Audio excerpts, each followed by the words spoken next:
బోనాల నిర్వహణను ప్రభుత్వం ప్రతిష్టాత్మకంగా తీసుకుందన్నారు మంత్రి తలసాని శ్రీనివాస్ యాదవ్. బోనాల కోసం రాష్ట్ర ప్రభుత్వం 10 కోట్ల నిధులు కేటాయించినట్టు చెప్పారు.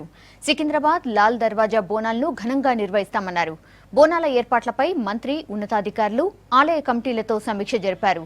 భక్తులు ఎలాంటి ఇబ్బందులు పడకుండా అన్ని చర్యలు తీసుకోవాలని ఆదేశించారు మంత్రి. బోనాలకు కట్టుదిట్టమైన భద్రతా ఏర్పాట్లు చేస్తున్నట్టు చెప్పారు సౌత్ జోన్ డీసీపీ సత్యనారాయణ. నుంచి మనకు కావలసినటువంటి చేపించుకోవడానికి గతంలో లాగా కాకుండా నేను అధికారులకు అందరూ కూడా రిక్వెస్ట్ చేస్తున్నా.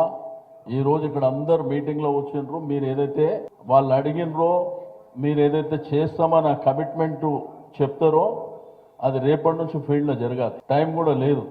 మళ్ళీ ఈ టెండర్స్ ప్రాసెస్ అదంతా కాకుండా మీరు ఇమ్మీడియట్గా ఇక్కడెక్కడ ప్యాచ్ వర్క్ ఎక్కడ చేయాలి, రోడ్ ఫార్మేషన్ ఎక్కడ చేయాలి, స్ట్రీట్ లైటింగ్ ఎక్కడ చేయాలి, ఇదంతా ప్రాపర్ ప్లానింగ్తో చేయాలి.